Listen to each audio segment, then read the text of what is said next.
जय भोजपुरी प्रणाम सब भोजपुरी श्रोता लोग के हम जीजी तिवारी जी एक बार फिर से आप लोग के बीच में हाजिर बनी लेके आप लोग के भोजपुरी भाषा में एगो नया रिएक्शन यही में पूरा रिव्यू कदम कहे के गाना अइला ढेर दिन हो गइल बाटे। दोनों ही गाना के पावर स्टार पवन सिंह के गाना पियर फराक वाली 2 और खेसारी लाल यादव जी के गाना जौन की बाटे अहिरान। जी हाँ, ईरान गाना जौन की उनकर अग्निपथ या अग्निपथ या अग्नि परीक्षा क के कोनो फिल्म आवत है, एक बार देखिए दी कंफर्म कर दी। वो फिल्म के ही गाना हटे, दोनों ही गाना अग्नि परीक्षा ठीक बा।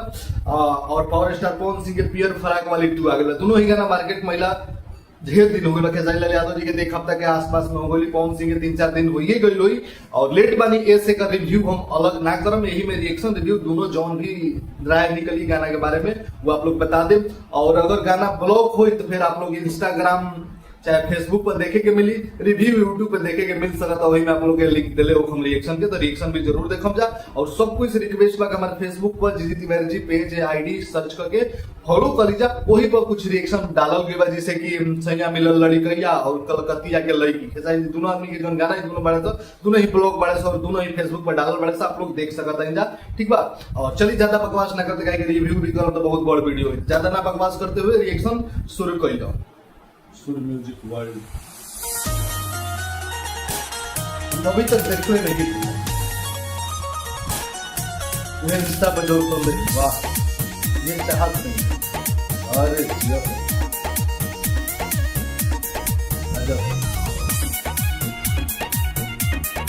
औकात लागत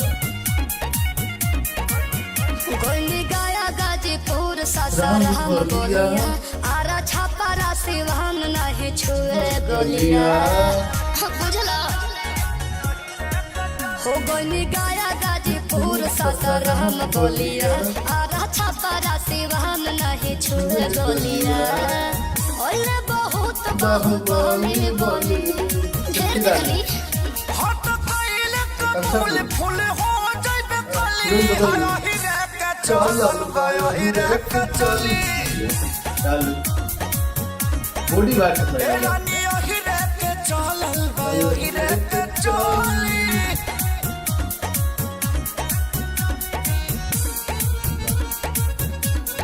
वो ये लोग कोई लोग फोटो वायरल हो रहे सोशल मीडिया पे।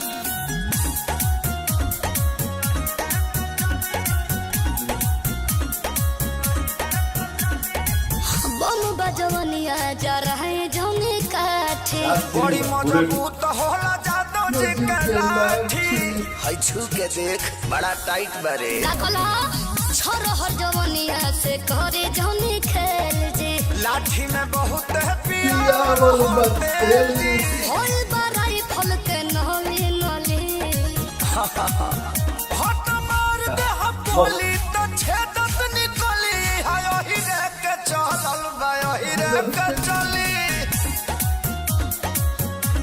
ये कुछ डांस के स्टेप यूनिक लगा था। चलल गयो हिरे के चली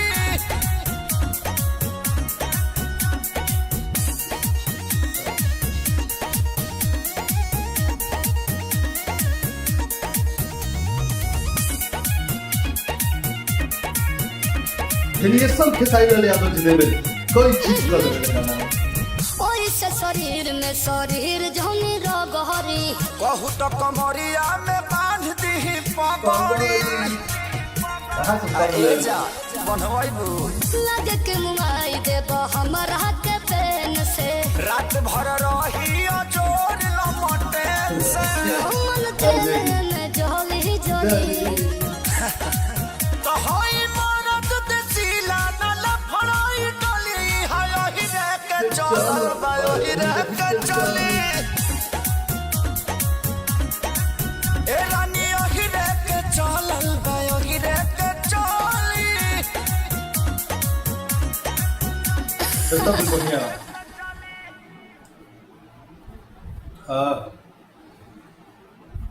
तब फाइनली बात कर लो गाना के बारे में।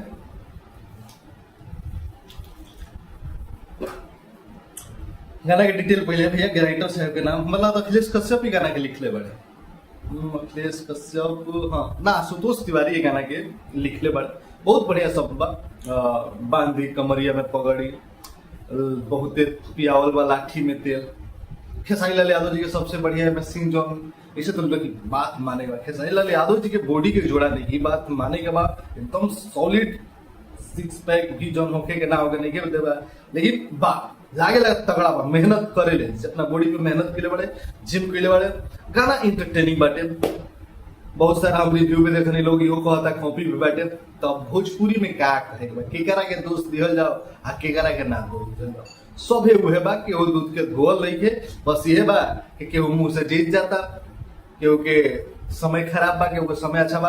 और आप लोग से रिक्वेस्ट बा खास करके खेसारी फैन से, खास करके खेसारी फैन से अपना मन खुश हो गया। हेलो गाइस और सेनुर पावर पवन सिंह के गाना जोन रहे सेनुरा का के जोन ऑपरेशन सिंदूर पर गईले रहन, दोनों गाना के रिएक्शन के लिए रही 10,000 के आसपास में व्यू गइल, 500 लाइक बाटे और खेसारी लाल यादव जी के फैंस के भरपूर प्यार मिलल बाटे। और सही प्यार एक वीडियो के भी दी जाए, वीडियो को अगर 1000 लाइक कर देते हैं तो खेसारी लाल यादव जी के हर गाना आइनु आवते वही दिन रिव्यू करम, अगर सिंगल करे पड़ो तो सिंगल भी करम, खेसारी लाल यादव जी के कोनो पुराना गाना लेके उनका नया गाना के जोड़ के करम, ठीक बा।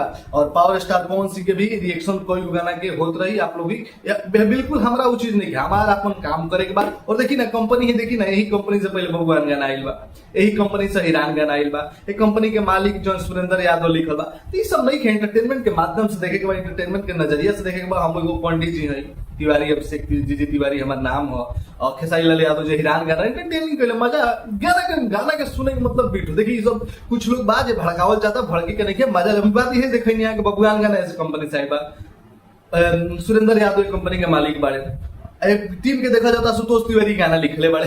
अब क्या कहे प्रियांशु सिंह म्यूजिक देले बड़े, चाहत सिंह में लौकत रही, खंचापुरी लौकत रही, शिल्पी राज बेले बड़ी। तो खूबसूरती है, ये हमनी के भोजपुरी की खूबसूरती है, मिल के करके तो पावर देखा। हम तो उम्मीद करते हैं कि वो दिन कही आए जब खेसारी जी पहुंच एक साथ आई लो तो पूरा भोजपुरी इंडस्ट्री के भौकाल मच जाए, एगो अलग लेवल पर इंडिया में हल्का मच जाए। तो ज्यादा बकवास ना करते हुए गाना बहुत बढ़िया बा। बुलेट जो स्टेज पर चढ़ा के वो खेसारी लाल यादव जी और हीरोइनिया कौन पीछे रही वो भूल गई नहीं है, अच्छा पूरी बैठे रहन का उस सीन अच्छा लगा था। खेसारी लाल यादव जी जो सोफा पे बैठल बड़े पीछे स्टेज पर गद्दी लगा के उस सीन मजा लगा था। खेसारी लाल यादव जी के जो डांस बा यूनिक बा, ऐसे जो कहते रहे जो मेन गाना बाटे हीरे के चलो बा हीरे के चली वो पर जो करता रहा। खेसारी लाल जी की बॉडी भी अच्छा लगा था, भोकाल भी अच्छा लगा था, खेसारी लाल यादव जी ब्लैक कपड़ा में भी अच्छा लगा था, सब मिला के इंटरटेनिंग बा, मजेदार बा। और बस ये बा कि वो ना होला पवन सिंह पहल का गाना गा दिले भगवान, ओकर अलग एगो फीलिंग अलग ही, ओकर वाइफ बाटे अलग ही बा। लेकिन ज्यादातर ये गाना के जोन बाटे हिरान तो तनी ऐसा जोन तनी भगवान सुन लेला आदमी ना होला जोन चीज पहले सुन लेबा नु ओकरा मुकाबले में कोनो दूसरे कोनो जोन गाना पहले गा देल काहे ना खेसारी लाल यादव जी कोनो गाना गा देले बड़े, ओकरा के फिर से पवनो सिंह गावे के कोशिश करियो नु, ठीक बा सुर लगा लिहन हो लगा, लेकिन मजा ना आई बुझाई कि ओहे ना ना अभी भी कमी बा। ई होला ई कहे कि हमनी के माइंड में ही ऐसा बनल बा जो आदमी पहले देख लेवेला सुन लेवेला दोबारा में सुना। तो उस चीज के लेके हम ही नहीं, कोई लोग भी शिकायत कर लोग कॉपी के भी आरोप लगाओ था वो तो हम ऊपर तो पहले यहाँ पे काट रखबे करनी है। हमारा भैया अभी नजरिया आप लोग एंटरटेन कर मजा लेवे के बाद हम मजा लेते नहीं, आप लोग मजा ले जा, ठीक बा। तो सब मिला के बढ़िया बाटे, लाइक शेयर कमेंट करी जा और रिव्यू भी यही में कर दिले बानी। हमारे फेसबुक पेज के जरूर सब्सक्राइब कर ले जा, फॉलो कर ले जा, काहे कोई खेसारी लाल यादव जी कलकतिया के लड़की के रिएक्शन डालल गई बा जरूर देखम जा। चलिए पावर स्टार पवन सिंह के गाना पियर फराक वाली 2 के रिएक्शन शुरू कर जाओ। MMB Records Take On Media। वाह बिल्कुल वाह, ऐसे दिन में लगभग नहीं हम दोनों पार्टी में एकदम लगन वाला फील था, तो माहौल ही वो फीलिंग अलग वाला था। सोना पांडे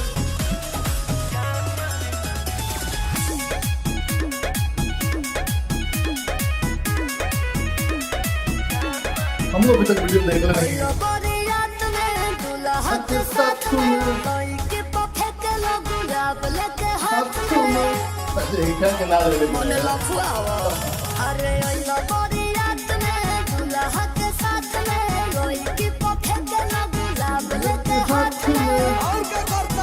खाली हमारे कठु कुटु कुता के देखो ही मिला लिया लिया उठल लिया लिया हमारे भैया के सलिया हो उठल लिया। ये टाइमिंग अच्छा लगा था।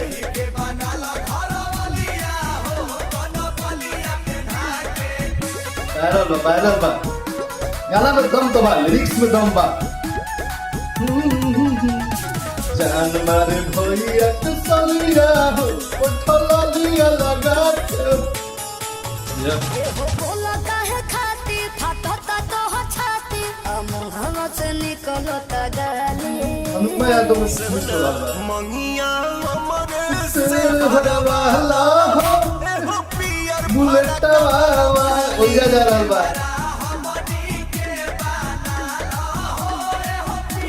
थोड़ा सुनने में मजा आता है आजकल बैठ से। रे रे रे चले झपकाई के पायलिया हो उठल ललिया लगा के जान मारे भैया के सलिया हो। ये स्टेप पे गजब ललिया लगा यही के बनाला घर वाली से। वाह वाह वाह पवन सिंह के देखे में तो मजा आ रहा है तेरे नजर देख के। वाह बहुत बढ़िया एकदम से रियल दिखाओगे। खात बारो छेना छोड़े लो पसेना दूल्हा घटा के काट ले लचीले। पिया पवन के बनला हो हीरो कोई ना ऐसन मिले। तो मजेदार था।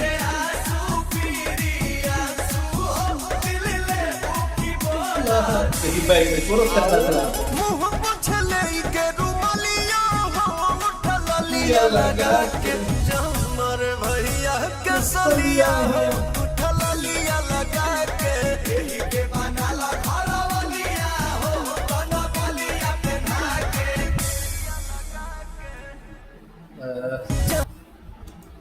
भैया हो भैया क्या करबा लेट हो गए तो हम स्पेशल रिव्यू बनी देखे ये देखे नीनू कि आपके भाई जोन बा एकरा पीछे ना भागे नो पैसा मिली के ना मिली। जब देखो तो लेट हो गई बात ये रिव्यू आप लोग के दे दी ठीक बा। अभी डिटेल में बात कर ली लेकिन कुछ बात माइंड में नोट कर मैंने पहले कहिए दी। बात ये बा कि सबसे खुशी के बात बा पवन सिंह के फैंस खातिर। आ पवन सिंह के जे बात के कहत रहे जो विरोधी बा के पवन सिंह के नाचे ना आवेले भैया एमे सैया सुनी ना और साला गाना आइल बा। लेकिन वजह से पवन सिंह खुद इस चीज के स्वीकार कइले बाड़े कि सनी सोनकर जी और गोल्डी जायसवाल डायरेक्टर शायद उहे होई लोग एकेरा इवेंट में भी भेल रहे। तो मतलब कहले के पवन सिंह के नचावे के सोचत ना रहे लेकिन नचा दियल गइल बा। पवन सिंह के में स्टेप जोन लाग कहत रहे जान मारे भैया के सलिया बैठ के आधा टाइम नीचे बैठत रहे उठलली भाई सबसे जानदार स्टेप लागता कितना मतलब हमरा लगा था बहुत दिमाग लागे बहुत सोचल गइल होगा पीछे कोरियोग्राफर सब सनी सोनकर जी का सोचले बन पवन सिंह के अंदाज में उनका के देखत में अच्छा लाग रहा बा।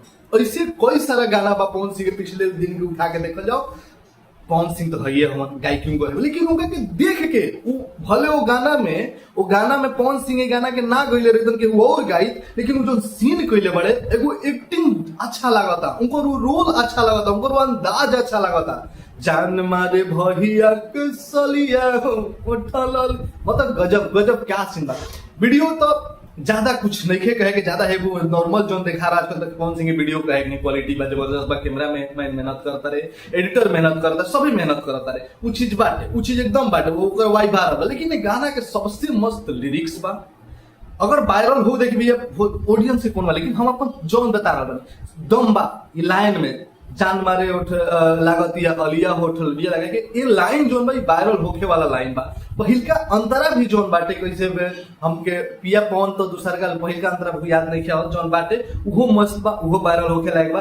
दोनों चीज वायरल होबा। अब बैक में जोन कोरस होगा देवर के बनाल हमनियों के देवर बनाल कोरस में प्रियांशु सिंह जंबल ये चीज लिरिक्स और दोनों जानदार बा टॉप क्लास के बाटे। ये चीज वायरल होके वाला बा गाना के हिट करावे में करे बजबा म्यूजिक भी एमन बाटे सब मिला के जबरदस्त बा। और सबसे मस्त बताइए पवन सिंह के में डांस कितना अच्छा कर रहा बड़े मिजाज में लागत आजकल पवन सिंह के देखे के मन करता जो अब तक लोग कहते रहे खाली पवन सिंह के सुने के मन करता लेकिन पवन सिंह के सुने और देखे के दोनों मन करता जब दोनों मिलता वाह कहे के बाद कतने लोग का कहते हम कुछ रिव्यू भी देखने कुछ लोग आजकल थोड़ा क्या करो होला लोग के अपन वो लागे लेकिन गाना मस्त बा एंटरटेनिंग बा चलल ना चलल वो बात के बात बा लेकिन गाना मस्त और एंटरटेनिंग बा।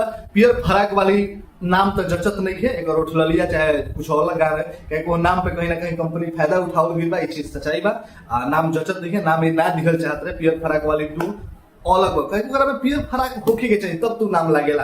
अंतरा में शायद पहिलका में आ रहल बा, पहिलका अंतरा में पियर फराक के जिक्र आ रहल बा। बाकी डिटेल बात कर ये सब बाटे ज्यादा हम डिटेल में जाएगा तो भाई एक ही देखला में ना, अब अपने में थोड़ी याद रही, हम तो मजा लेनी है नु जब वाला डिटेल में देखेगा तो 2-3 हरी आदमी देखेला लिखेला तब आप लोग डिटेल में ता पावला। तो डिटेल रिव्यू के भी आप लोग प्यारे से बात देम जा एक बार नहीं कइले। बाकी अगर एकर रिव्यू आप लोग YouTube पे देखत हो तो समझन जा रिएक्शन ब्लॉग बा गाना, तो आप लोग के फेसबुक जीजी तिवारी जी पे देखे के मिली, बता देता नहीं काहे के पवन सिंह के एगो और गाना बा सैया मिलल लड़ी कैया और खेसारी लाल यादव जी के कतिया के लड़की, दोनों गाना के रिएक्शन हम फेसबुक पे कॉपी डाल देले बानी। बात कर ले जाओ तो गाना के लिखले बड़ा संतोष तिवारी जी, सैल्यूट बा। प्रियांशु सिंह लिखले बड़े, दोनों आदमी पहले हिरान खेसारी लाल यादव जी गाना में सेम काम कइले बालो। शिल्पी राज में गइले बड़े, शिल्पी राज अच्छा लगता लेकिन आवाज उनकर तनी ज्यादा भारी लगता, गड़ लगता। अनुपमा यादव का आवाज जो मिठास है प्योर फराक वाली जो गाना रहा अनुपमा यादव के एक गाना में भी मिस कर जाता है, ठीक बा। हीरोइन भी चेंज के ना निकिता भारद्वाज के रखल जाए तो बढ़िया लागत कहीं ना कहीं उचित ना हो। जो चीज बोल खेसारी लाल यादव जी के पिछले ही गाना बोलनी है तो हिरान गाना जोन बाटे बबुआन के बाद आइल बा, तो कहीं ना कहीं वो फील मैच नहीं करता, ऐसा लागत है कि सुनला तो ना खेसारी जी से अच्छा पवन सिंह के रहे, ठीक बा। वो बात निकल जाला क्या हमनी के अपना माइंड मोशन बन जाला, हमनी के माइंड मोशन सही है। एक गाना के भी लागत है दोनों आदमी सेम रही तो का दिक्कत रहे, कंपनी भी सेम, पवन सिंह भी टीम हुए बा, लेकिन हीरोइन और फीमेल सिंगर हट के लिए कभी कभी चीज अच्छा बनावे खातिर कभी करेक्ट पड़े, लेकिन भोजपुरी इंडस्ट्री कभी हाले अलग बा। ए पर भी लेके हम कुछ वीडियो आप लोग के बीच में जरूर आए डेडिकेटेड, कुछ 2-3 गो टॉपिक पर जो आप लेके आए। कोरियोग्राफर सनी सोनकर जी बड़े हुए, सैल्यूट बा सर, आप लोग बहुत मेहनत करते हैं। वीडियो डायरेक्टर गोलू जायसवाल बोलो, पूरा टीम जबरदस्त काम किया बा, वन काम बा, ज्यादा पलम हर वीडियो हो रहा है, ज्यादा बकवास ना करो, प्यार से बने रह जा। जय Bhojpuri, love you, like share comment कर जा, बैरल कर जा।